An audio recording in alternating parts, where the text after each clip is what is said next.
Another typewriter here. I don't collect typewriters. Well, I've got quite a few, so maybe I do. But the reason I got this one was the printing mechanism, which, if I take that off, you can see is 4 pens on a rotating barrel. So this is very similar to printers from the 80s.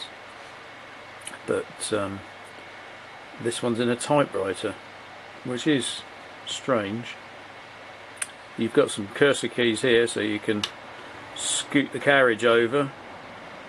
You're told in the manual to put the carriage in the centre for removing pens, and it's a sort of manual arrangement here. On some of the Tiny Alps printers from the computers of the 80s and 90s, you've got a special command that you send to the printer which causes it to go over into a pen change position, but that doesn't happen here. You've got to pull that bar back and then fiddle around and take the pen out yourself, and then remember to put the bar back or it won't print. So we can just send it back over here and type its name.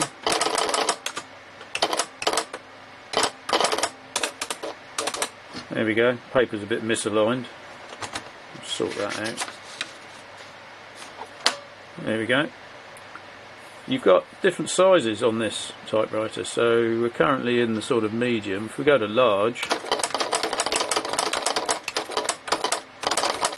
it takes longer to write, but it comes out considerably larger.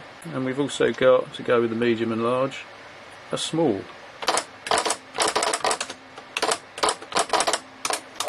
Which is really quite tiny. If you put it on one of the sizes like medium and then just type random characters, the thing goes balmy really, with the pen rattling around and so on, but that's standard for this type of printer. The pens that it uses are little tiny ballpoint units. Now, I thought initially that they're the same pens as are used by the printers. Most of the, well, all the printers, all the full colour printers for computers, the old vintage ones, use the same pens. So I thought it would be the same, but it isn't. It seems to be the same diameter, but they're actually different lengths. So if I line them up there, you can see that this one's about another 5mm longer, something like that. They're not actually the same pens. Fortunately, I managed to get a few, well, new old stock, probably dried out, although they don't seem to be. I've got 4 black ones in here. I've got quite a few of these, but they're all black, so I don't have the 4 colour setup that you need for some of the features of this typewriter. It's quite nice. You've got the 4 font sizes. It's a bit sort of skinny because you're drawing it with a pen. You've got a calculator over here which you can use to do some calculations. I think you have to set it to a different mode to do that. I don't really know how to do this one. Calculator mode. Yeah, I think it's this one.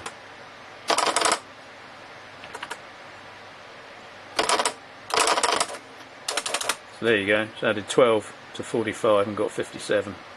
And it's printed it out. You don't have to print it out. There's a no print option. C-piece correction print, but it also does the calculator functions. So now you can type some characters and delete them and correct your mistakes before you print it out on the paper, which is pretty obvious really, although it does have a mode where you just type instantly, but why you'd want to do that I don't really know. One very nice feature of this though is the graph button, so you can hit graph and then pie chart, type some numbers in. I'll actually select the pie chart correctly in the correct mode. So we'll try again. Select pie chart and then you type the data in. This is just random stuff. And when you hit this space bar here, which has got the graph start on it, it goes off and draws yourself a pie chart with the values that you typed in. So that's a pretty basic one. Not vastly useful, you'd have to hand annotate that I suppose, but if I go over here and set the size to small, so that we get a bit more room on the paper after I've done it.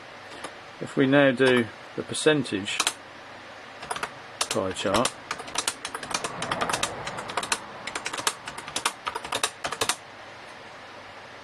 print that, you can see that it's smaller because I changed the size, but also it's now flipping through the pens. If I have a coloured set, this will be multicolour. As I've only got black and white, it's going to be black and white, 4 shades of black. And it's also putting the percentage of that segment of the pie. This is quite handy, I would have thought, for reports. Anyone who had to do any sort of graphics like this would be a wonderful thing. The way it draws, the way it changes pens, is very similar to the small printers, vintage printers, but I don't know if it's the same software. I haven't actually checked to see if it's an Alps mechanism either. There we go, and then you can type whatever. Oh, once you end the graph mode.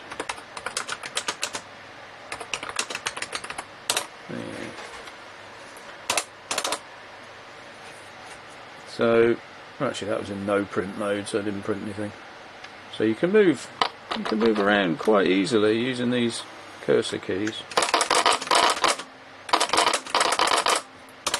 And you can annotate stuff fairly easily. So if we whiz up the page, across the page, in small mode again, we'll do a bar chart.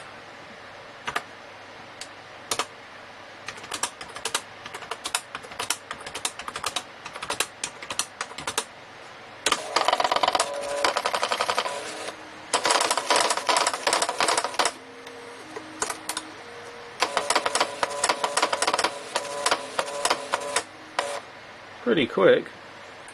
There's several other charts here. You can do multiple value bar charts and line graphs here, multiple value line graphs.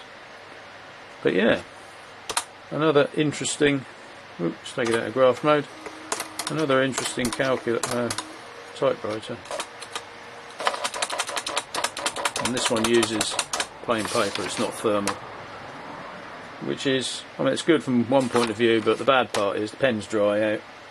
So I do have a set of colour here, but they're all dried out. You can take them apart and fiddle with them, which I might do, but it gets very messy. You can get replacement pens for the vintage printers. There's a company in Germany that sells them still. They're plastic cased rather than metal cased.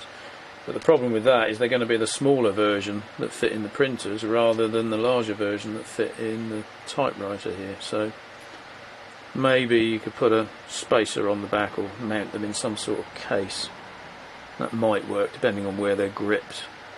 Or maybe you could actually fit the smaller ones in there. I don't know, I haven't tried that.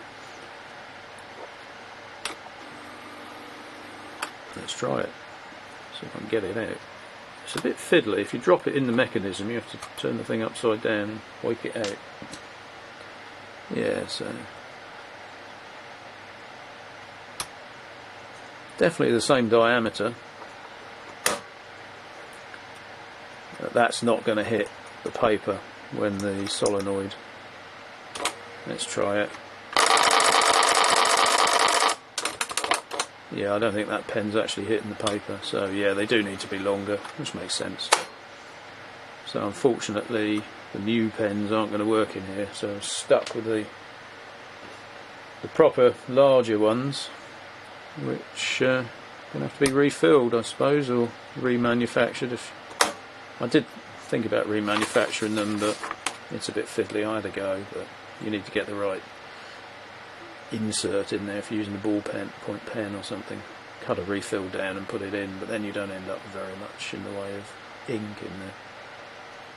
So maybe it's better just to refill these or use a felt tip pen or something. But I quite like this. I use it for labels because you can get a large size of type, which is easy to read at a distance. The smaller stuff is really very, very small. I don't have a lot of cause for drawing bar graphs at the moment, but maybe in the future I will. But it's an interesting thing. even so.